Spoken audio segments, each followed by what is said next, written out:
अवतार fire and ऐश 2025 की एक महाकाव्यात्मक सिनेमा यात्रा। पेंडोरा की रहस्यमयी और जादुई दुनिया एक बार फिर सिनेमा घरों में तहलका मचाने को तैयार है। जेम्स कैमरून की महत्वाकांक्षी और दृश्यात्मक रूप से लुभावनी फ्रेंचाइजी का तीसरा अध्याय अवतार फायर एंड ऐश 19 दिसंबर 2025 को दुनिया भर के सिनेमा घरों में दस्तक देगी। यह फिल्म न केवल एक सिनेमाई अनुभव है बल्कि एक भावनात्मक और दार्शनिक यात्रा है जो दर्शकों को पेंडोरा के अनदेखे कोनों में ले जाएगी, जहां आग और राख की कहानी एक नया मोड़ लाएगी। अवतार फायर एंड ऐश की कहानी अवतार द वे ऑफ वाटर के ठीक बाद शुरू होती है। जैक सुली, जिनका रोल सैम वर्थिंगटन कर रहे हैं, और नेयतिरी, जिसका रोल जो सल्डाना कर रही हैं, का परिवार अपने बेटे नेटेयम की दुखद मृत्यु के गहरे घाव से जूझ रहा है। मेटकायना कबीले के साथ एक साल तक शरण लेने के बाद उनका जीवन फिर से उथल पुथल में पड़ जाता है जब एक नया और खतरनाक खतरा सामने आता है, ऐश पीपल। यह नया नावी कबीला, जिसका नेतृत्व क्रूर और अग्निमय वरांग, जिसका रोल ऊना चैपलिन ने किया है, करती है, पेंडोरा की आध्यात्मिक परंपराओं को नकारता है।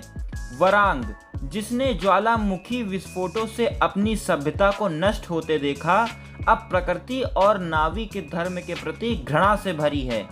वह आग को हथियार बनाकर पेंडोरा के जंगलों को राख में बदलने की धमकी देता है।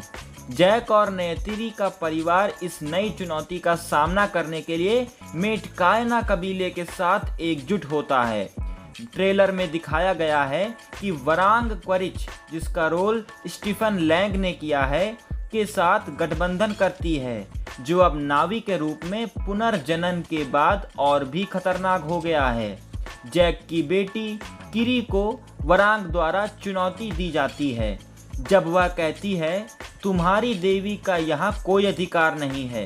इस बीच जैक का अपने भीतर के गुस्से और नफरत से जूझना इस कहानी को और गहरा बनाता है, क्योंकि वह नेयतिरी से कहता है, हम इस तरह नहीं जी सकते, हमें इस नफरत से मुक्ति पाना होगा। जेम्स कैमरून ने एक बार फिर अपनी तकनीकी जादू बिखेरा है। अवतार फायर एंड ऐश को न्यूजीलैंड में 2017 से 2020 तक द वे ऑफ वाटर के साथ समानांतर में फिल्माया गया। पानी के नीचे प्रदर्शन कैप्चर करने की अभूतपूर्व तकनीक के बाद यह फिल्म ज्वालामुखी परिदृश्यों और आग के दृश्यों को भी जीवंत करती है।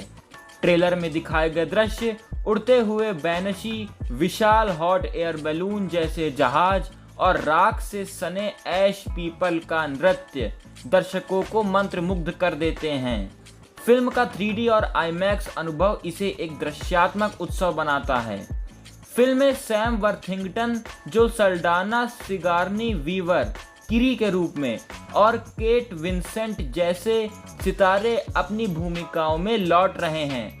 नए चेहरों में ऊना चैपलिन, वरांग और मिशेल ओह शामिल हैं, जो कहानी में नया आयाम जोड़ते हैं। फिल्म का लेखन कैमरून के साथ रिक जाफा, अमांडा सिल्वर, जोश फ्राइडमैन और शेन सोलेर्नो ने किया है।